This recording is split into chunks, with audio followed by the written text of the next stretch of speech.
الحمد للہ رب العالمین والصلاة والسلام علی خاتم النبیین اما بعد فاعوذ باللہ من الشیطان الرجیم بسم اللہ الرحمن الرحیم. پڑھیے الصلاة والسلام علیک یا رسول اللہ وعلی آلک واصحابک یا حبیب اللہ. الصلاة والسلام علیک یا نبی اللہ وعلی آلک واصحابک یا نور اللہ. درود پاک کی فضیلت پر مشتمل ایک بڑا ہی ایمان افروز میں نے آج آپ کو ایک واقعہ سنانا ہے. بزرگان دین نے اپنی کتاب میں اس واقعے کو بڑے شان سے نقل کیا ہے. ماجرا یہ تھا کہ ایک شخص تھا، بڑا نیک تھا مگر غریب بھی تھا، بال بچوں والا بھی تھا، غریب بھی تھا. اچانک رات کو اس کی آنکھ کھلی تو دیکھا بچے رو رہے ہیں. بچوں سے پوچھا کہ کیوں رو رہے ہو؟ تو انہوں نے کہا کہ بابا جان بھوک لگی ہے، کھانے کو کچھ نہیں ہے گھر. حدیث پاک پہلے سنا دیتا ہوں پھر اس واقعے کو دوبارہ کنٹینیو کرتا ہوں. حدیث پاک کا مضمون ہے، میرے آقا علیہ الصلوۃ والسلام فرماتے ہیں، حدیث پاک کا خلاصہ ہے، جو کوئی شخص پریشانی میں ہو، مصیبتوں میں ہو، اسے چاہیے کہ مجھ پر کثرت سے درود پڑھے کہ درود پاک پریشانیوں اور مصیبتوں کو لے جاتا. تو اب آپ ذرا غور کیجئے کہ درود پاک پریشانی اور مصیبتوں کو دور کرتا ہے. اب اس کے پاس پریشانی تھی، کھانے کو بھی کچھ نہیں تھا، تو اس نے کیا کیا؟ اپنے بچوں کو کہا دیکھو کھانے کو تو کچھ نہیں ہے، ایسا کرتے ہیں آؤ سب مل کر نبی پاک علیہ الصلوۃ والسلام پر درود پاک پڑھنا شروع کر دیں. اپنی فیملی کے ساتھ، اپنے بچوں کے ساتھ اس نے درود پاک پڑھنا شروع کر دی. درود پڑھتے پڑھتے پڑھتے اس کی آنکھ لگ گئی. آنکھ تو لگی، آنکھیں تو بند ہوئیں مگر قسمت جاگ اٹھی. سرکار دو عالم صلی اللہ تعالی علیہ وسلم خواب میں تشریف لائے اور میرے آقا نے فرمایا کہ فلاں شخص کے پاس جاؤ اور اس سے کہو کہ جو اللہ نے تمہیں دیا ہے اس میں سے میری مدد کرو، تمہارے لیے جو دعا کی گئی تھی وہ قبول ہو گئی ہے. یہ شخص اٹھا اور اٹھنے کے بعد اس نے سوچا کہ جس کی طرف بھیجا جا رہا ہے وہ تو مسلمان نہیں ہے، وہ تو مجوسی ہے. مجوسی کہتے ہیں فائر ورشپر کو، آگ کی پوجا کرنے والے. کنفیوز کہ نبی پاک مجھے اچھا سلام بھی دیا تھا کہ پیارے آقا علیہ الصلوۃ والسلام نے فرمایا میرا سلام بھی دینا اسے. کہ پیارے آقا ایک غیر مسلم کو سلام بھجوائیں گے اور مجھے اس کے پاس بھیجیں گے؟ کنفیوز. درود پاک پڑھتے پڑھتے پھر سو گیا. پھر سویا تو پیارے آقا علیہ الصلوۃ والسلام خواب میں تشریف لائے. فرمایا میرا اشارہ اسی کی طرف ہے، جا کر میرا سلام دو اور اس کو کہو تمہیں جو اللہ نے دیا اس میں سے میری مدد کرو اور تمہارے لیے جو دعا مانگی گئی تھی وہ قبول ہو گئی ہے. اگین ویری کنفیوزڈ کہ یار پیارے آقا ایک مجوسی کو، ایک غیر مسلم کو سلام بھجوا رہے ہیں. اچھا نبی پاک کا خواب میں دیدار کا فارمولہ آج سمجھ لیجئے. اللہ پاک ہم سب کو دیدار مصطفیٰ نصیب فرمائے صلی اللہ علیہ وسلم. علماء فرماتے ہیں کہ اگر کسی کو خواب میں پیارے آقا کے علیہ الصلوۃ والسلام کی زیارت ہوئی ہے نا، یعنی اس کا بھی ایک طریقہ ہوتا ہے، یا تو نبی پاک علیہ الصلوۃ والسلام خواب میں آ کر خود ارشاد فرما دیتے ہیں، اپنا نام ارشاد فرماتے ہیں، یا کوئی خواب میں بتاتا ہے کہ جناب رسول اللہ علیہ الصلوۃ والسلام ہیں. تو جس نے نبی پاک کو دیکھا اس نے پیارے آقا ہی کو دیکھا. شیطان نبی پاک کی صورت میں نہیں آ سکتا. اب اس بندے کو یہ مسئلہ پتا تھا کہ یار خواب میں اگر پیارے آقا علیہ الصلوۃ والسلام کا دیدار ہوا ہے تو ہے تو یہ جناب رسول اللہ علیہ الصلوۃ والسلام. اب یہ جناب ڈھونڈتا ڈھونڈتا اس مجوسی کے پاس، اس فائر ورشپر کے پاس پہنچ گیا. جب پہنچا تو وہ one of the billionaire of that time تھا، بہت پیسے والا آدمی تھا. اس کا بڑا سا محل تھا، بڑا سا گھر تھا، نوکر چاکر تھے، بزنس میٹنگ چل رہی تھی. اس نے جا کر کہا مجھے آپ سے خاص بات کر کہیے. کہا اکیلے میں کرنی. اکیلے میں بیٹھے. کہا ہمارے آقا، ہمارے آخری نبی صلی اللہ تعالی علیہ وسلم نے آپ کو سلام کہا ہے. وہ مجوسی کہتا ہے آپ کے نبی کون ہیں؟ اب ذرا سنیے گا. وہ کہتا ہے آپ کے نبی کون ہیں؟ کہا ان کا نام جناب محمد صلی اللہ تعالی علیہ وسلم ہے. تو کہا میں تو ان کو نہیں جانتا اور میں تو ان کو مانتا بھی نہیں ہوں. اب آپ سمجھیے گا بات کو کہ وہ کہتا ہے نہ میں ان کو جانتا ہوں نہ میں ان کو مانتا ہوں. کہ نہیں، مجھے میرے نبی علیہ الصلوۃ والسلام نے آپ کے پاس بھیجا ہے، آپ ہی کے بارے میں اشارہ تھا، آپ کو سلام دینے کا بھی کہا ہے اور آپ کے لیے ایک بات یہ بھی فرمائی کہ آپ کے لیے جو دعا مانگی گئی تھی نا وہ قبول ہو گئی ہے. کہتا ہے اچھا تم اللہ کی قسم کھا کر کہہ سکتے ہو کہ تمہارے نبی نے بھیجا ہے؟ کہا میں رب کی قسم کھا کے کہتا ہوں، مجھے میرے نبی نے ہی آ کر کہا ہے. کہا اچھا. اب اس کا ہاتھ پکڑا اور اپنے گھر کے اندر لے گیا. چھت پر لے جانے کے بعد کہتا ہے اپنا ہاتھ دو. ہاتھ پکڑ کر کہتا ہے مجھے کلمہ پڑھا اور مسلمان کرو. اشہد ان لا الہ الا اللہ واشہد ان محمدا عبدہ ورسولہ. اس نے کلمہ پڑھا، مسلمان ہو گیا. مسلمان ہونے کے بعد اس نے اپنے بیٹے کو بلایا. بیٹے کو کہا بیٹا دیکھو میں مسلمان ہو گیا ہوں، اگر تم مسلمان ہوتے تو ٹھیک ہے ورنہ تمہارا میرا آج سے رشتہ ختم. بیٹا کہتا ہے بابا جان آپ مسلمان ہو گئے، میں بھی کلمہ پڑھتا ہوں. کلمہ پڑھ کے وہ بھی مسلمان ہو گیا. اب جتنے لوگ اس گھر میں بزنس کرنے آئے تھے، لیتی دیتی کرنے آئے تھے، پیسے وصول یا بزنس میٹنگ چل رہی تھی، سب کو اس نے پتہ کیا کہا؟ کہا دیکھو بھائیو میں مسلمان ہو گیا ہوں، تم میں سے بہت سارے وہ لوگ ہیں جن کے اوپر میرے پیسے نکلتے ہیں، آج جو مسلمان ہوگا سارے پیسے معاف، اور جو مسلمان نہیں ہوتا میرے پیسے دو، تمہارا میرا کاروبار ختم. بڑی تعداد میں لوگوں نے کلمہ پڑھا، وہ بھی مسلمان ہو گئے. اپنی بیٹی کو بلایا. بیٹی کو کہا بیٹی دیکھو میں بھی مسلمان ہو گیا ہوں، تمہارا بھائی بھی مسلمان ہو گیا ہے، اگر تمہیں بھی مسلمان ہونا ہے تو مسلمان ہو جاؤ. اچھا بدقسمتی کی بات یہ ہے کہ مجوسی جو ہوتے ہیں نا ان کے اندر بھائی بہن کی شادی کی اجازت ہوتی ہے, وہ بھائی بہن شادی کرتے ہیں معاذ اللہ. تو تھوڑے دنوں پہلے ہی بھائی انہی بھائی بہن کی شادی کی تھی اس نے. تو بہن کہتی ہے کہ بابا جان جب سے شادی بھائی کے ساتھ ہوئی میرا دل مطمئن نہیں تھا, واقعی یہ بات درست نہیں ہے کہ بھائی سے شادی ہو, میں بھی کلمہ پڑھتی ہوں, کلمہ پڑھ کر وہ بھی مسلمان ہو گئے. اب وہ جو بندہ پیغام لے کر کے آتا کہتا رکے تو صحیح, مجھے تو بتائیں بات کیا ہے, ابھی تھوڑی دیر تو پہلے آپ کہہ رہے تھے میں ہمارے نبی کو نہیں جانتا, تمہارے نبی کو نہیں جانتا, اب سارے کلمہ پڑھی جا رہے ہیں,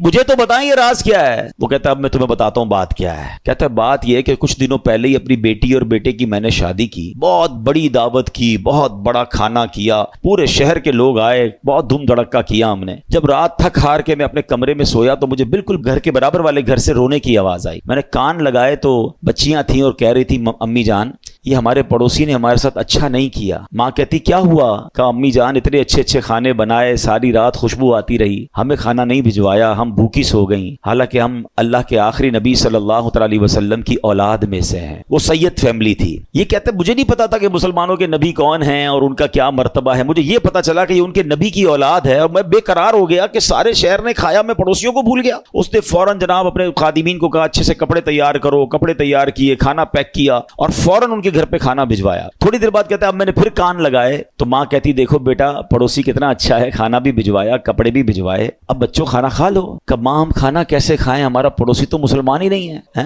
تو ماں کہتی بیٹا اللہ کی طرف سے رزق آیا ہے کھا لو. کہتی نہیں ماں جب تک نہیں کھائیں گے جب تک پڑوسی کے لیے دعا نہ کریں. ان سیدزادیوں نے ہاتھ اٹھائے اور دعا کرنے لگی کہ یا اللہ ہمارے پڑوسی کو ایمان کی دولت عطا فرما دے, اور آج اس نے ہماری دستگیری کی ہے, ہماری مشکل آسان کی ہے, بروز قیامت ہمارے نانا جان کی سے شفاعت نصیب فرما. پڑوسی کہتا ہے تم نے جب آ کر کہا نا کہ جناب رسول اللہ نے مجھے سلام بھیجا ہے اور کہا ہے دعا قبول ہو گئی ہے, تو میں سمجھ گیا ہوں کہ میرے ایمان لانے کا وقت آ گیا ہے, اب میں مسلمان بھی ہوتا ہوں. اور سنو یہ بھائی بہن کی جو میں نے شادی کی تھی نا میرے بیٹے اور بیٹی کی, 50% جائیداد تو میں نے ان کے نام کر دی تھی, 50% اپنے لیے رکھی تھی, اب تو ویسے ان کی شادی ختم ہو گئی, یہ میری جائیداد کا 50% میں تمہیں دیتا ہوں, جاؤ تو اپنے بال بچوں پہ خرچ کرو. وہ بندہ جو ایک دن پہلے جس کے بچے بھوکے سو رہے ہیں وہ اربوں پتی ہو جاتا ہے, وہ پورے جائیداد کا 50% لے کر گھر آتا ہے. اب اس واقعے کو لکھنے کے بعد میرے پیارے اسلامی بھائیوں علماء نے بہت خوبصورت باتیں اس پہ ارشاد فرمائی. اب ذرا اس ایک واقعے کو اگر سمجھیں کہ مشکل ہو, پریشانی ہو, تکلیف ہو, دنیا والوں سے نہ مانگیں. ایک یہ بھی بڑا پرابلم ہو گیا ہے کہ آج تھوڑا سا پرابلم ہو تو دوسروں سے مدد مانگنے نکل پڑتے ہیں. نہیں, خودداری یہ ہے کہ میری پرابلم میں جانوں, میرا رب جانے. کسی کا احسان کیوں اٹھائیں, کسی کو حالات کیوں بتائیں, تم ہی سے مانگیں گے تم ہی دو گے, تمہارے در سے ہی لو لگی ہے. ہم نے دیکھا ہے جو ایک بار ہاتھ پھیلاتا ہے نا پھر اس کا ہاتھ پھیلا ہی رہتا ہے. اللہ سے ہمیشہ دعا کرنا, اے اللہ ہمیں صرف دینے والا ہاتھ عطا فرما, کبھی مانگنے والا ہاتھ نہ عطا فرما. مشکل آتی ہے انسان پر, کوشش کرے کہ کسی کی مدد نہ لینی پڑے. اللہ اور اس کے رسول اپنے معاملات کم کر دیں, اپنے خرچے کم کریں, اپنے معاملات کو جتنا ہو سکے منیمائز کر دیں, تو کسی سے مدد نہ مانگیں. اور یہی اسلام کو مطلوب ہے کہ بندہ خودداری کے ساتھ چلے. اور پھر سبحان اللہ درود پاک کیسا وظیفہ ہے کہ پھر غیب سے مدد ہوتی ہے جب بندہ اللہ اور اس کے رسول کی طرف توجہ کرتا ہے نا. شاعر کہتے ہیں نا ہر درد کی دوا ہے, ہر درد کی دوا ہے صلی علی محمد, تعویذ ہر بلا ہے صلی علی محمد صلی اللہ علیہ وسلم. تو ہمیں درود پاک کثرت سے پڑھنا ہے. اور ادھر امیر آدمی کے ساتھ کیا ہوا کہ آل رسول کی خدمت, سید زادگان کی خدمت کی تو اللہ نے اسے ایمان کی دولت عطا فرما دی. تو یہ بھی اپنی زندگی کا ایک حصہ بنائیں. میں مشورہ دوں گا میرے پیر و مرشد امیر اہل سنت, فاؤنڈر آف دعوت اسلامی مولانا محمد الیاس اتار قادری صاحب بڑی پیاری توجہ دلاتے ہیں. آپ فرماتے ہیں جس نبی کے در کا صدقہ ہم کھاتے ہیں نا ان کی آل کی خدمت کیا کرو, وہاں سے اور عطا کیا جائے گا. تو ہمیں کیا کرنا چاہیے, اپنی انکم کا پاسبل ہو نا تو 1% 2% جتنی اللہ نے آپ کو توفیق دی ہے وہ فقط سید صاحبان کے لیے الگ رکھ لیں. اپنے آفس میں ایک اکاؤنٹ کھولیں کہ جناب میری جتنی انکم ہوگی میں اتنا پرسنٹ جو ہے وہ آل رسول کی خدمت کروں. آپ یہ کر کے دیکھیں, آپ حیران ہو جائیں گے آپ کی روزی پہ کتنی برکت آنا شروع ہو جاتی ہے. میں آپ کو اس کو لاجیکلی سمجھاتا ہوں. کوئی آپ کا دوست ہو, آپ کے گھر پہ آئے, آپ کے بچوں کو تحفہ دے اور بار بار آپ کے بچوں کو گفٹ بھجواتا رہے, آپ کے بچوں کے لیے خیر خواہی کا اظہار کرے, آپ کے بچوں کا خیال رکھے, آپ کو کیسا لگتا ہے کہ یار میرے بچوں سے کتنا پیار کرتا ہے. بچے تو پیار کرتے ہی کریں گے آپ کے اس دوست سے, آپ کو بھی پیار ہو جائے گا. مجھے بتائیں نا کوئی امتی جب نبی پاک کے بچوں سے پیار کرے گا, آقا کی آل کی خدمت کرے گا, تو نبی پاک کو کتنا پیارا لگے گا وہ. پھر وہاں سے ایک نگاہ رحمت ہونی ہے نا. سارے بگڑے گا ہم سبر جانے ہیں. بریلی کے تاجدار اعلیٰ حضرت یہی تو سمجھاتے ہیں کہ تیری نسل پاک میں ہے بچہ بچہ نور کا تیری نسل پاک میں ہے، بچہ بچہ نور کا تو ہے عین نور، تیرا سب گھرانہ نور۔ سرکار کی آل کی خدمت یہ بہت بڑی سعادت ہے۔ کوئی ایک فیملی ڈھونڈ لیں، کوئی ایک خاندان ڈھونڈ لیں اور بس اس کو باندھ لیں کہ بھئی اب میں نے اس کی خدمت کرنی ہے۔ یہ سمجھ لیں آپ اس کی خدمت نہیں کر رہے، یہ آپ اس کو پیش کر رہے ہیں اور اس کی برکتیں آپ کو ملنا شروع ہو جائیں گی۔ دیکھیں سید صاحبان کا ایک مسئلہ بھی سمجھ لیں، آج کے دور میں پرابلم یہ، لوگ پہلے تو زکوٰۃ پوری نہیں نکالتے، زکوٰۃ کے علاوہ پیسے ویسے نہیں دیتے، اب سیدوں کو زکوٰۃ ویسے نہیں لگتی، وہ تو مال کا میل ہے نا، میل دو گے کیا مال کا سرکار کی آل کو؟ تو اب وہاں دینا تو صاف پیسہ چاہیے تھا، لوگ صاف پیسہ خرچ ہی نہیں کرتے، تو سید صاحبان کہاں جائیں گے؟ جو غریب سید صاحبان ہیں وہ کدھر جائیں گے؟ ہمیں یہ خیال رکھنا ہوگا کہ جیسے میرے بچے ہیں نا، یہ میرے آقا علیہ الصلوۃ والسلام کی اولاد ہے، یہ ان کی نسل میں سے ہیں، تو جس طرح اپنے بچوں کا خیال رکھتے ہو، ایسے کوئی ایک فیملی، کوئی ایک بچے جو ہے، کچھ بچے سید فیملی کے اپنے ذمے لے لیں اور پھر آپ دیکھیں انشاءاللہ، اور آپ غور کریں گے نا آپ کو آس پاس ہی مل جائیں گے، بس ایسا نہیں ملیں گے، آپ تھوڑا سا غور کریں گے، ہو سکتا ہے آپ کے ملازمین میں سے کوئی ہوں گے، آپ کے آس پاس پڑوسیوں میں سے کوئی سید فیملی نکل آئے گی، تو یہ خدمت کریں اور پھر دیکھیں کہ اس کی برکتیں کیسے نصیب ہوتی ہیں۔ اللہ پاک ہم سب کو آل رسول کا خدمتگار بنا دے۔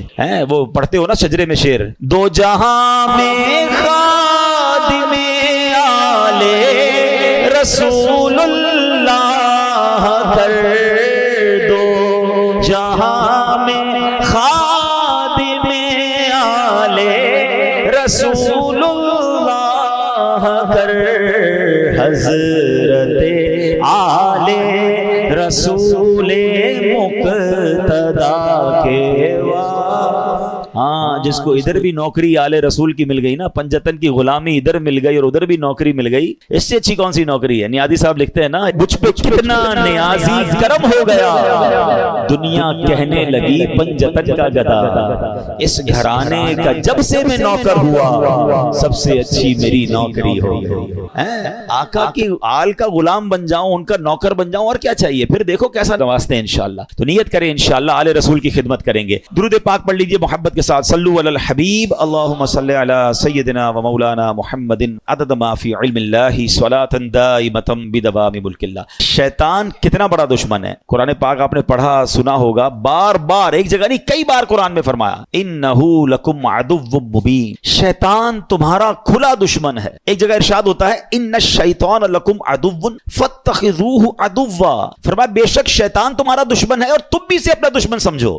پرابلم یہ کہ قرآن بار بار یہ سمجھا رہا ہے کہ تمہیں اس سے دشمنی رکھنی ہے، دوستی نہیں کر لینی، اس کے وار سمجھنے ہیں۔ دیکھیں دنیا کا دستور سمجھیے گا، جب تک اینیمی کی چالیں نہیں پتا ہوں گی نا، اینیمی کے اٹیکس پتا نہیں ہوں گے کہ کہاں کہاں سے حملہ کرتا ہے، کئی ملکوں کی فوجیں ڈیزائن ہی اس طرح ہوتی ہے کہ اینیمی کے پاس کون سا ویپن ہے، دشمن فوج کے پاس ویپن، ہمارے پاس بھی اس کا توڑ ہونا چاہیے، اس کے پاس ایئر کرافٹ کیسے، ویسے ہی ہمارے پاس، جیسے راکٹ ویسا ہمارے پاس نیوی جیسی، بندہ یہی تو سوچ کے پلان کرتا ہے کہ دشمن کدھر سے اٹیک کر سکتا ہے۔ تو شیطان کو تو اللہ قرآن میں فرما رہا ہے تمہارا دشمن، اور تم بھی اسے دشمن سمجھو، مگر بدقسمتی یہ ہے کہ بہت بڑی تعداد جو ہے وہ شیطان سے دشمنی نہیں دوستی کر لیتے ہیں۔ کتنی بری بات ہے، اللہ کا بھی دشمن ہے، ہمارا بھی دشمن ہے، اور اس سے دوستی کر رہے ہیں۔ قرآن میں ایک جگہ رب ارشاد فرماتا ہے افتتخذونه وذريته اولیاء من دونی وهم لکم عدو بئس للظالمین بدلا، فرمایا تو اے لوگوں کیا تم اسے اور اس کی اولاد کو میرے سوا دوست بناتے ہو حالانکہ وہ تمہارے دشمن ہیں، ظالموں کے لیے کیا ہی برا بدلہ ہے۔ اللہ فرماتا ہے وہ تمہارے دشمن ہے، دوست مت بنانا، اور یہ اتنا خطرناک دشمن ہے، اتنا مکار دشمن ہے، اس کے ایسے ایسے وار ہیں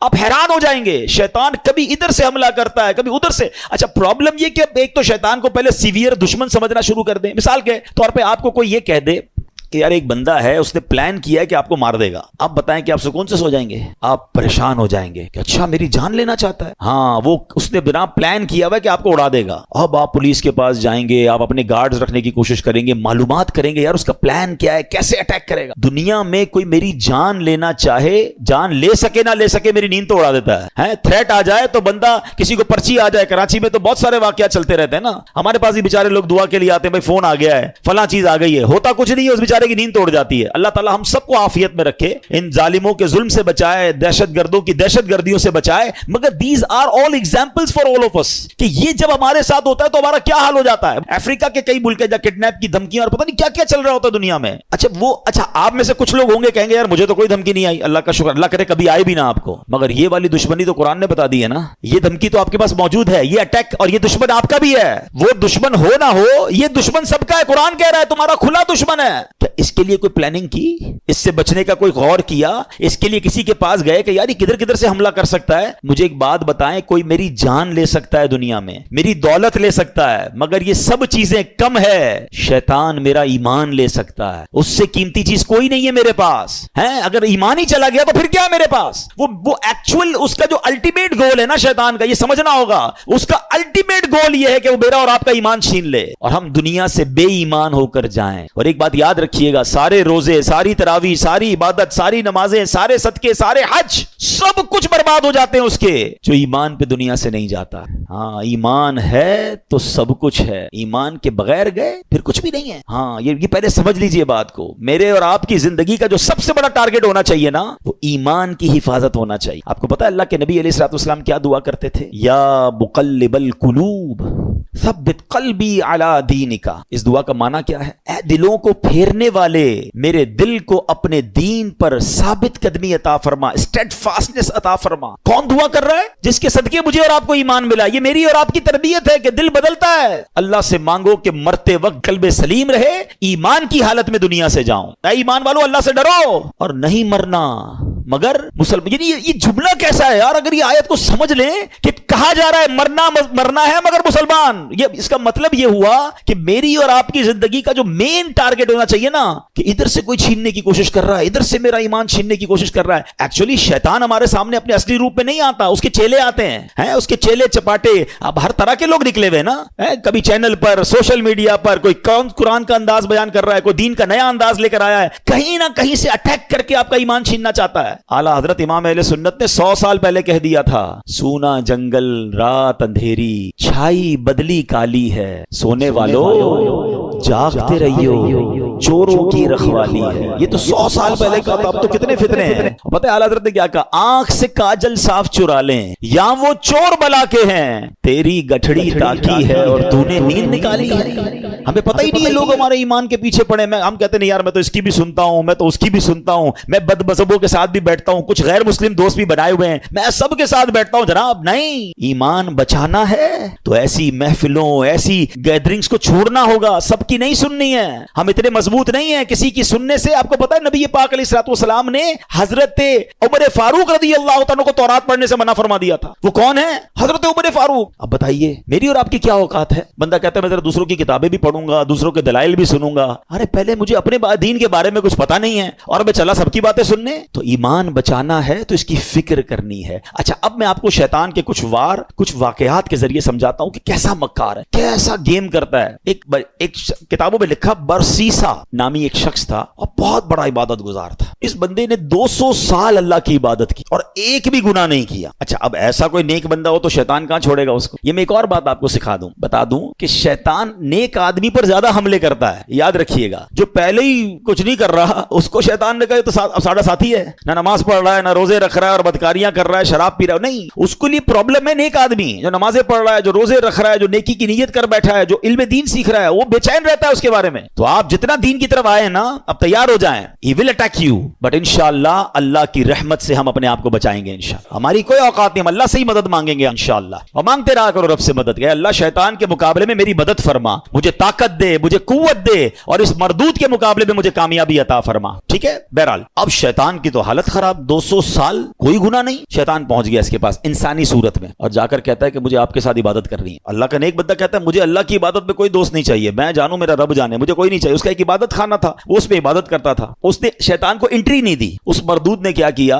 تھا, انسانی صورت میں اسی نیک آدمی کے گھر کے باہر بیٹھ کر عبادت شروع کر دی, ڈھونگ کے لحاظ میں. اب وہ کھڑکی سے دیکھتے پورا دن ہو گیا, رات ہو گئی, یہ عبادت کیے جا رہا ہے. 1 دن 2 دن 3 دن, نہ کھانا نہ پینا نہ سونا. برسیسا حیران کہ یار میں 200 سال سے عبادت کر رہا ہوں, مجھے بھوک بھی لگتی ہے, مجھے نیند بھی آتی ہے, نہ اس کو نیند آ رہی ہے نہ اس کو کھانے کی ضرورت ہے. دروازہ کھول کے کہا بھائی یہ تو بتاؤ تمہیں یہ عبادت کہاں سے سیکھی ہے, تمہیں نیند بھی نہیں آتی, تمہیں کھانا بھی نہیں کھانا. کہتا بات یہ میں اسی لیے تو آپ کے پاس آیا تھا, آپ نے تو مجھے لفٹ ہی نہیں کرائی. میں آپ کو اصل راز بتاؤں, مسئلہ یہ ہے کہ میں نے زندگی میں ایک گناہ کیا ہے. جب مجھے نیند آتی ہے نا مجھے وہ گناہ یاد آ جاتا ہے, میں پھر چونک جاتا ہوں, پھر خوف خدا طاری ہوتا ہے, میں جاگتا ہوں, بھوک لگتی ہے پھر وہ گناہ یاد آتا ہے. آپ کا پرابلم ہی آپ نے کوئی گناہ نہیں کیا ہے. اب دیکھو شیطان کا وار, اگر آپ کو یہ لیول چاہیے نا عبادت کا کہ نہ آپ کو نیند آئے نہ آپ کو جناب بھوک لگے اور آپ ساری رات اللہ کی عبادت کرتے رہے, آپ ایک گناہ کر لیں. کہتا عجیب آدمی ہو, جس رب کی عبادت کر رہا ہوں وہاں اس کی بارگاہ میں گناہ کروں, پھر نہیں ملے گی ایسی پھر آپ کو لذت نہیں ملے گی. اب دیکھیں کیسا خطرناک وار ہے. برسیسا کہتا ہے اچھا پھر مشورہ دو کون سا گناہ کروں.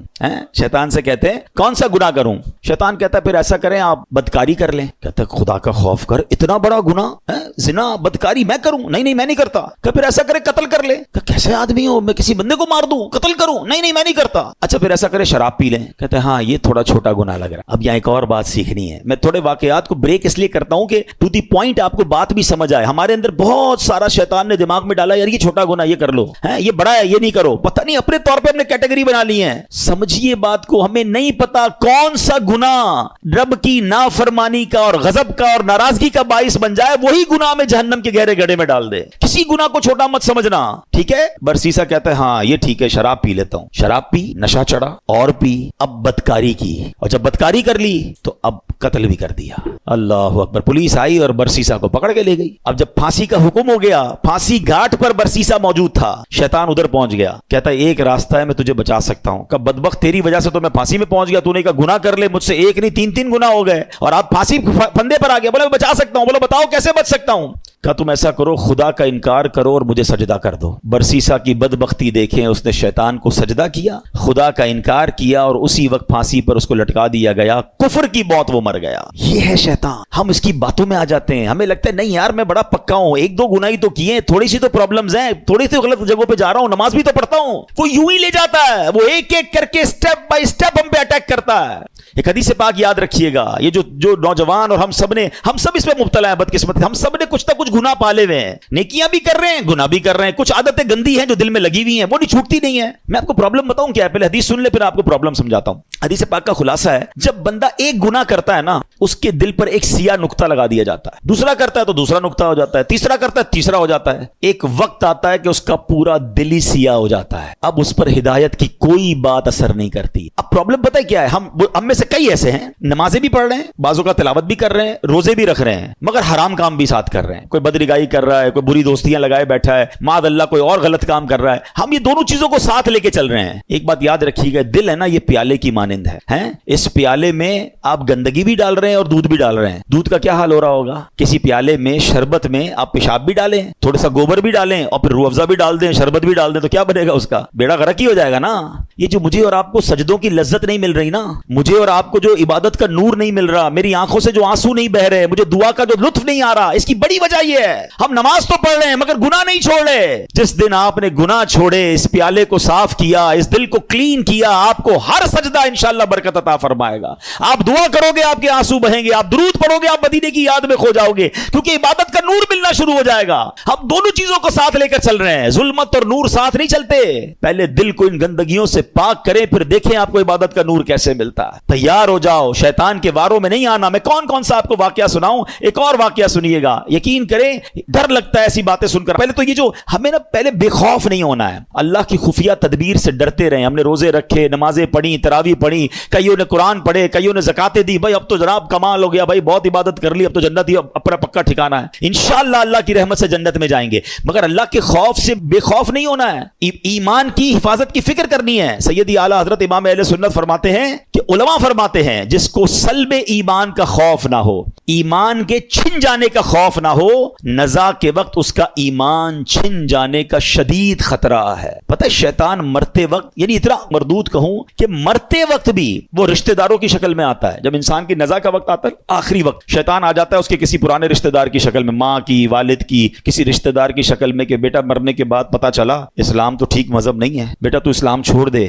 تاکہ آخری وقت بھی ٹرائی کرتا ہے کہ اس کا ایمان چھین. اب بتائیں ہم اس سے دوستی کریں گے جو میرا ایمان چھیننا چاہتا ہے, یا اس کے لیے کانشیس ہو جائیں گے, تیار ہو جائیں گے کہ اس کی باتیں نہیں ماننی ہیں؟ حضرت امام ابو محمد فرماتے ہیں 3 بڑے عبادت گزار شخص تھے, حج کے لیے روانہ ہوئے, راستے میں ایک غیر مسلموں کی بستی میں قیام کیا. یہ بری صحبتوں کی آپ کو ایک نحوست بھی بتاتا ہوں, بندہ پتہ نہیں کبھی کہاں رہتا ہے, کبھی کن کے ساتھ رہتا ہے, سوچتا بھی نہیں ہے. غیر مسلموں کی بستی میں رہے. اب اس تینوں میں سے ایک بندے کی ایک عورت پہ نظر پڑی, ایک لڑکی پہ نظر پڑی, بڑی خوبصورت تھی. اس کا اس پہ دل آ گیا. ساتھیوں سے کہتا تم جاؤ حج پر, میں ذرا پیچھے آتا ہوں.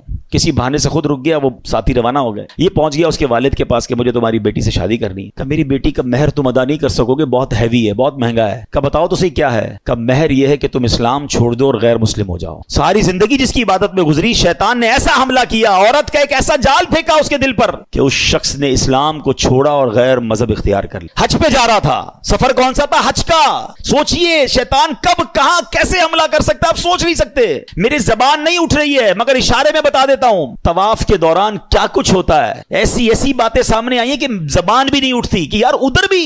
لیکن شیطان, ہم سمجھتے کعبے کے سامنے کچھ نہیں ہو سکتا. آپ اپنے گھر میں سوچ رہے ہو میں محفوظ ہوں, کعبے کے سامنے بہکاتا ہے وہ, ادھر غلط کام ہو جاتے ہیں. چوری پکڑتے ہوئے نہیں پکڑے جاتے حرم کے اندر ہیں. سوچئے شیطان سے کوئی محفوظ نہیں ہے. اپنے آپ کو سیکیور مت سمجھو, اس کی فکر کرنی ہے, دعائیں مانگنی ہے, اس کا علاج کرنا ہے اور اپنے آپ کو ان بری صحبتوں سے بچانا ہے. اب کیا ہوا؟ غیر مسلم ہو گیا. تھوڑے عرصے کے بعد اس بندے کا اسی مذہب پہ وصال ہو گیا, یعنی کفر پر ہی مر گیا. وہ جو دوست تھے نا حج پر گئے تھے, کچھ عرصے بعد اس بستی میں آئے کہ یار پوچھے تو صحیح دوست کدھر ہے. کسی نے بتایا اس نے تو مذہب بھی بدل لیا اور اسی مذہب پر, کفر پر اس کی موت بھی ہو گئی. کہا یار قبر ہی بتا دو. قبر پہ گئے تو اس قبر کے کنارے ایک عورت 2 بچوں کے ساتھ بیٹھی رو رہی. عورت سے پوچھا تم کون ہو؟ کہا میں اس کی بیوی ہوں جس کی وجہ سے اس نے میرا مذہب اختیار کیا. دوست رونے لگے اور اس عورت کو بتایا کہ پتہ ہی ہمارا دوست کیسا تھا, کتنی عبادت کرتا تھا, کتنے روزے رکھتا تھا, بہت اللہ کا نیک بندہ تھا, اور دیکھو اس بیچارے کا اس کے ساتھ ہوا کیا کہ ایمان ہی چلا گیا. عورت نے جب یہ سنا کہ میرا شوہر اتنا نیک تھا, اس کے دل میں اسلام کی محبت آئی. وہ عورت کلمہ پڑھ کر مسلمان ہو گئی. ہائے ہائے ہائے, اس واقعے کو لکھ کر جو علماء نے باتیں لکھی ہیں نا, رونگٹے کھڑے ہو جاتے کہ یہ ہے اللہ کی خفیہ تدبیر. وہ جس عورت کے لیے غیر مسلم ہوا, وہ غیر مسلم کی موت مرا, اور اس کے مرنے کے بعد اللہ نے اس عورت کو ایمان کی دولت عطا فرمائی. یہ اللہ پاک کے فیصلے ہیں. اللہ کی خفیہ تدبیر سے ڈرو, اپنے ایمان کی فکر کرنی ہے, شیطان کے واروں سے بچنے کا ذہن بنانا ہے. اللہ کرے آج کے اس بیان میں ہم یہ سمجھ جائیں اور پریپیئر ہو جائیں کہ رمضان کے بعد ہمیں اس مردود کی بات نہیں ماننی ہے. ایک بزرگ کے بارے میں آتا ہے, بڑا کمال کا انہوں نے سوال کیا. ایک بار نیک آدمی کی شیطان سے ملاقات ہو گئی. انہوں نے شیطان سے کہا کہ اے ابلیس بتا میں تیرے جیسا کیسے بن سکتا ہوں. Very strange question. ابلیس کہتا ہے پوری دنیا میں آج تک کبھی مجھ سے کسی نے ایسا سوال نہیں کیا, میرے جیسا کون بننا چاہتا ہے, کہ بس تو بتا دے تیرے جیسا بننے کا طریقہ کیا ہے. ابلیس تو خوش ہو گیا, چلو ایک دوسرا پارٹنر ملا, بھائی کوئی تو ہے جو میرے جیسا بننا چاہتا ہے. کہ بہت آسان ہے میرے جیسا بننا, آپ 2 کام کر لیں کہ آپ نمازوں میں سستی کریں اور جھوٹی ہو یا سچی بس زیادہ قسمیں کھایا کریں. اور نیک شخص پتہ کیا کہتا ہے, میں اللہ تعالیٰ سے وعدہ کرتا ہوں زندگی میں آئندہ کبھی یہ 2 کام نہیں کروں گا. شیطان کہتا ہے آپ نے دھوکہ دیا مجھ سے میرا راز لے لیا. میں بھی وعدہ کرتا ہوں کہ آئندہ کبھی کسی کو نصیحت والی بات نہیں بتاؤں. مگر what we get from that incident, یہ 2 باتیں بڑی خطرناک ہیں, نمازوں میں سستی اور یہ بات بات پر قسمیں کھانا. کچھ لوگوں کا تو تقیہ کلام ہے, اللہ کی قسم, رسول کی قسم. ارے بھائی تم سے قسمیں کس نے بولا ہے؟ ہر بات میں قسم کھانی ہے. سودا بیچنا ہے تو قسم, کیوں قسمیں کھانی ہے؟ پلیز قسموں کی عادت ختم کریں. یہ سودا بک تو جاتا ہے قسمیں کھا کے, برکت اڑ جاتی ہے. لیکن پہلی بات زیادہ سیویئر ہے نا, نمازوں میں سستی. ہم زبان سے نہیں کہتے مگر ہم زبان حال سے پریکٹیکلی کیا میسج دے رہے ہوتے ہیں کہ اے شیطان جب تک تو بند تھا نا تب تک ہم اللہ کے بندے تھے, تب تک مسجدوں میں جاتے رہے. اب جب تیری باری ختم, اب تو چھوٹ کے آئے گا تو ہم اب تیری بات مانیں گے. کیا اس بار بھی ایسا پیغام دو گے؟ نیت کر لیں انشاءاللہ, کچھ بھی ہو جائے اس بار مسجد چھوڑ کے نہیں جائیں گے انشاءاللہ. نمازوں کی پابندی کریں گے. یہ شیطان کا وار ہے, وہ پہلے سست کرتا ہے نماز میں, یاد رکھیے گا. پہلے آپ کی جماعت جائے گی, ٹھیک ہے, اس کے بعد وہ کہے گا سنتیں پڑھنے کی کیا ضرورت ہے, نفل پڑھنے کی کیا ضرورت ہے. یہ بڑا مکار ہے. آپ دیکھیے پتہ ہے شیطان کے پلاننگ کیا ہوتی ہے. اتنا مکار ہے کہ نمازی کو یہ نہیں بولے گا نماز چھوڑ دے, پتہ یہ پکا ہے بھائی نمازی کہ جماعت چھوڑ دینا یار کوئی بات نہیں, گھر میں بھی تو ہو ہی جاتی ہے. پہلے جماعت چھوڑوائے گا, مسجد سے دور کر دیا. اب کہے گا یار اتنی بڑی نماز پڑھنے کی کیا ضرورت ہے, نفل تو چھوڑ دے, ڈائریکٹ نفل چھوٹیں گے. پھر کہے گا سنتیں چھوڑ دے, سنتیں چھوٹیں گی, اور آخر میں آپ کا فرض بھی چلا جائے. یہ آپ کے میرے حصار ہیں, یہ عبادتوں کے حصار ہیں. یہ آپ سمجھیے گا, آپ کے گھر میں باؤنڈری ہوتی ہے نا, میری نماز کا حصار کیا ہے, میرے فرض کا حصار ہے واجب. یہ سمجھ لے باؤنڈری ہے. واجب کے بعد ایک باؤنڈری ہے سنت کی, اس کے بعد ایک باؤنڈری ہے نفل کی. اگر میں نے نفل پکڑ کے رکھے نا میرے سنت نہیں جائے گی, اگر سنت پکڑ کے رکھے تو واجب نہیں جائے گا, واجب پکڑ کے رکھے تو فرض نہیں جائے گا, اور یہ سب چھوڑتا گیا تو ایک ایک کر کے وہ سب لے جائے گا. اچھا یہ ایک اور اس کی مکاری بتاؤں. پہلے تو پلان کرتا ہے کہ کسی نیک آدمی سے کوئی بڑا گناہ کرا دے, شراب پلا دے, بدکاری کروا دے, قتل کروا دے. جب یہ دیکھتا ہے نا یار یہ تو کچھ کر ہی نہیں رہا ہے, میری مان ہی نہیں رہا ہے, تھکتا نہیں ہے. یاد رکھیے گا اتنا خطرناک اینیمی ہے, اس کو نیند نہیں آتی, ہمیں نیند آتی ہے. ہم اس کو دیکھ نہیں سکتے, وہ ہمیں دیکھ رہا ہے. بلکہ روایتوں میں آیا یہ ہمارے بلڈ میں, ہماری رگوں کے اندر چل رہا ہوتا ہے. اتنا خطرناک دشمن ہے, اور ہم سوئے ہوئے ہیں, ہمیں فکر ہی کوئی نہیں ہے. ایک نعرہ لگاتے ہیں شیطان کے خلاف جنگ جاری رہے گی, صرف نعرہ لگاتے ہیں, کمبل اوڑھ کے سو جاتے ہیں. او بھائی تیار بھی تو کرو اپنے آپ کو کہ کیسے جنگ لڑو گے, ٹھیک ہے. اب جب یہ دیکھتا ہے نا کہ یار یہ نیک نمازی آدمی ہے, نہ شراب پی رہا ہے, نہ بدکاری کر رہا ہے, نہ قتل کر رہا ہے, نہ کسی کو ظلم کر رہا ہے, اب کیا کروں, تھکتا نہیں ہے. اب اس کو کہتا ہے عبادت میں اس کی عبادت کم کروا دوں, گناہ نہیں کروا پا رہا نا, اس کے درود کم کروا دوں, اس کی تلاوت کم کروا دوں, اس کی جماعت چھوڑوا دوں. اچھا اب دیکھتا ہے یہ بھی نہیں کر پا رہا. اب یہ شیطان کا ایک ایسا آلہ آ گیا ہے کہ جس کے گھر میں ٹی وی نہیں تھا, جس کے گھر میں کبھی فلم VCR نہیں آیا تھا. یار ہم کئی ایسے لوگوں کو جانتے ہیں جنہوں نے کبھی زندگی میں فلمیں نہیں دیکھی تھی, مگر یہ ایک ایسا آلہ آ گیا کہ ایک بٹن دباؤ تو پتہ نہیں دوسری دنیا میں بندہ پہنچ جاتا ہے. اب نیک نمازی آدمی سے بھی اس کے ذریعے گناہ کرواتا ہے. میرے ہی پیسے لگے, میں ہی انٹرنیٹ کا بل بھر رہا ہوں, میں نے ہی لاکھوں روپے کا موبائل لیا اور مجھے ہی جہنم میں لے جا رہا ہے. کیا بے وقوفی ہے یار. سوچئے یہ شیطان کے وار ہیں, یہ ساری روحانیت منٹوں میں برباد ہو جاتی ہے جب آپ اپنی آنکھیں حرام دیکھتی ہیں. اچھا پھر ایک اور کیا کرتا ہے کام, دیکھیں میں آپ کو کچھ شیطان کی چالیں بتا رہا ہوں. ایک اور پھر پتہ کیا کرتا ہے کہ اگر آپ کسی نیکی میں بہت ساری نیکی کر ہی رہے ہیں, صدقہ بھی دے رہے ہیں, زکوٰۃ بھی دے رہے ہیں, خیرات بھی دے رہے ہیں, اب اس کا ایک اور وار یہ کہ یار نیکی تو کر لی اس نے, اب یہ کہتا ہے اس کی نیکی برباد کرواؤ. اب نیکی برباد کیسے ہو سکتی ہے بھائی, میں نے کر تو لی, نماز بھی پڑھ لی, روزہ بھی رکھ لیا, صدقہ بھی دے دیا, رسید بھی آ گئی, فطرہ بھی دے دیا. نہیں جناب, he have some weapons to destroy your all good deeds.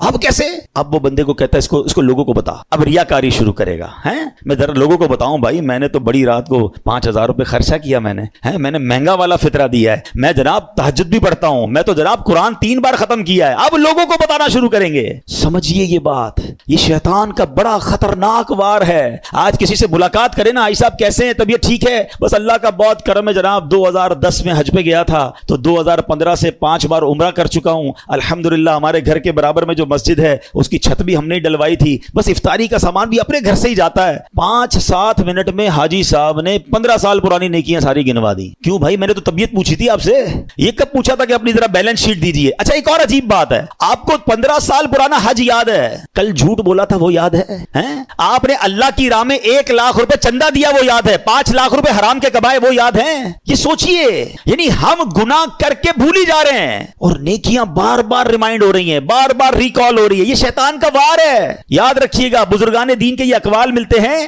کہ اپنے گناہ یاد رکھنا اور نیکیاں بھول جانا یہ اللہ کی عبادت ہے. اور ہمارا سرکل ہی الٹا ہے, ہمیں گناہ تو یاد ہی نہیں ہے. یقین کریں 1 ہفتہ پرانا گناہ یاد نہیں ہوگا آپ کو اور مجھے, لیکن 25 سال پرانی بچپن کی نیکی بھی یاد ہوگی. کیوں, یہ شیطان کا وار ہم سمجھ نہیں پا رہے. یہ ہمارے ساتھ گیم کرتا ہے کہ نیکی کر لی نا, پہلے تو کوشش کی نہ کریں, اب کر لی تو چھپانے نہیں دیتا, اور پھر بار بار پہلے تو کہتے تھے نیکی کر دریا میں ڈال, اب نیکی کر فیس بک پہ ڈال, اور جناب اب تو ایک راشن کا بورا دیتے ہیں 5 آدمی سیلفی کھنچوا رہے ہیں, اس غریب کا بھی مذاق اڑا رہے ہو یار. کیوں, اللہ کی راہ میں دے رہے ہو, لوگوں کو دکھانے کے لیے دے رہے ہو. یہ ہم بہت بڑا لاس کرتے ہیں اپنا, کروڑوں روپے بانٹ کر بھی ثواب نہ ملے. آپ سوچئے, اس کو اس طرح سمجھیے کہ ایک بندہ قیامت کے دن جائے اور اس کو پتا ہو کہ یار اتنے روزے, اتنے حج, اتنی زکاتیں دے کر آیا ہوں, اور اس کو کہا جائے کہ جاؤ ہمارے پاس تمہارے لیے آج کچھ بھی نہیں ہے, ان لوگوں سے مانگو جن کے لیے دکھانے کے لیے کیا تھا. اس سے بڑی مایوسی ہوگی.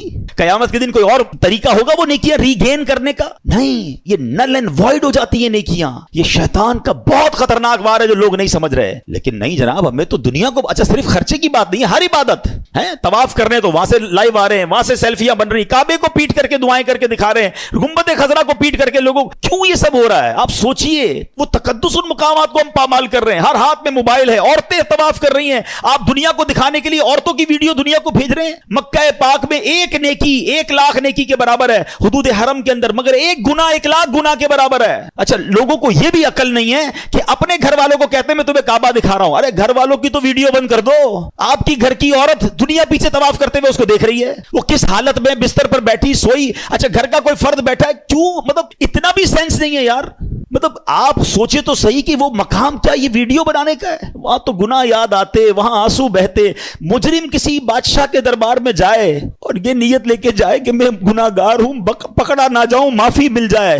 ارے وہاں تو یہ کیفیت ہونی چاہیے میں معافی مانگنے آیا ہوں، میں بخشوانے آیا ہوں، میرے ہاتھ پہ بیڑیاں ہیں اور میں چھڑوانے آیا ہوں. اس کیفیت میں طواف کرو یار، اس کیفیت میں مدینے جائیں کہ مجرم ہوں جہاں بھر کا، محشر میں بھرم رکھنا، رسوائے زمانہ ہوں دامن میں چھپا لینا. یہ کیفیت ہونی چاہیے نا. چلا ہوں ایک مجرم کی طرح میں جانب طیبہ، نظر شرمندہ شرمندہ، بدن لرزیدہ لرزیدہ. مگر کیا کریں، اس دل کا تسلی نہیں ہوتی یار جب تک لوگوں کو پتہ نہ چلے کہ ماں بدولت ہر سال رمضان میں عمرہ کرتے ہیں، 27ویں کو فلاں جگہ پہ تھا تو 29ویں کو فلاں جگہ پر تھا. تو یار سوچے یہ کیا کر رہا ہے، یہ شیطان کے وار سمجھیے.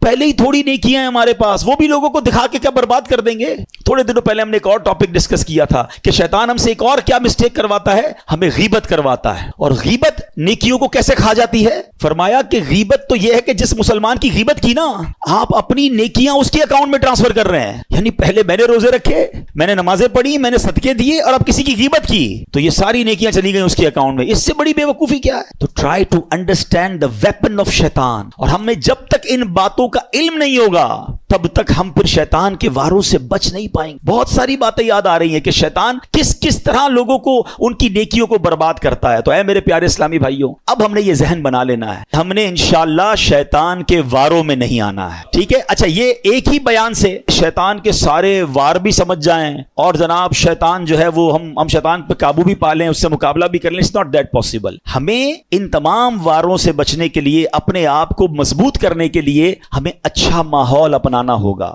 ہمیں اپنی گیدرنگز کو بدلنا ہوگا. ہم اچھے دوستوں میں بیٹھیں گے. دیکھیں صحبت کیسے اثر لاتی ہے. آپ کو پریکٹیکل بتاتا ہوں. آپ کسی کے گھر میں جائیں، کسی کی میت ہو گئی ہو اور وہ رو رہا ہو آپ کے سامنے، یا کسی تکلیف میں رو رہا ہو، آپ کی کیا کیفیت ہوتی ہے؟ آپ کی بھی آنکھیں نم ہو جاتی ہیں، آپ باہر نکل کے بھی دل افسردہ ہوتا ہے. آپ کے ساتھ تو کچھ نہیں ہوا جناب، مگر کسی کو افسردہ دیکھا آپ پر اثر پڑا نا. کسی کے گھر جائیں، بچہ پیدا ہوا ہے یا اس کو کوئی بہت اچھا تحفہ ملا ہے، یا وہ بہت خوش ہے، آپ کا دوست خوشی میں خوشیاں منا رہا ہے، آپ کے چہرے پہ کیا ہوگا؟ مسکراہٹ آ جائے گی نا. آپ کو تو نہیں ملی خوشی، مگر کسی کو خوش دیکھا تو خوشی نے دل پہ اثر کیا. ایسا ہی ہوتا ہے. بالکل اسی طرح جب گناہ گاروں کی محفل میں بیٹھیں گے نا، بدکاروں کی محفل میں بیٹھیں گے، حرام کام کرنے والوں کی محفل میں بیٹھیں گے، دل پر اثر ہوگا. اور سبحان اللہ جب نیکوں کی محفل میں بیٹھیں گے، ذکر و اذکار کی محفل میں بیٹھیں گے، درود و سلام کی محفل میں بیٹھیں گے، یقیناً دل پر اثر ہو. ابھی دیکھیں آپ کی میرے دل کی کیفیت کیا ہے. اللہ کے گھر میں بیٹھے 1 گھنٹہ ہو گیا ہے، اٹھنے کو جی نہیں چاہ رہا باتیں سننے کو. کیوں؟ یہ اچھی محفل، اچھی جگہ کی برکتیں ہیں. تو اگر آپ اور میں چاہتے ہیں کہ رمضان کے بعد بھی پنکچوئل رہیں نماز میں، ہم شیطان کے واروں میں گرفتار نہ ہو، تو اچھی صحبت اپنانی ہوگی. الحمدللہ دعوت اسلامی کا ماحول ہے. مدنی چینل سے کنیکٹ ہو جائیں، دعوت اسلامی کے مدنی قافلوں میں سفر کریں تو انشاءاللہ برکتیں ملیں گی. شیطان کے واروں سے بچنے کے لیے ایک وظیفہ اعوذ باللہ من الشیطان الرجیم، یہ بار بار پڑھتے رہا کریں. یہ انشاءاللہ آپ جتنا پڑھیں گے اللہ نے چاہا شیطان کے واروں سے بچنا آسان ہو جائے گا. اللہ پاک ہم سب کو شیطان کے واروں سے محفوظ فرمائے اور رمضان کے بعد بھی ہمیں نمازوں کا پابند رکھے. نیت کرتے نا انشاءاللہ نماز کوئی بھی قضا نہیں ہوگی. اللہ پاک عمل کرنے کی توفیق عطا فرمائے. صلو علی الحبیب.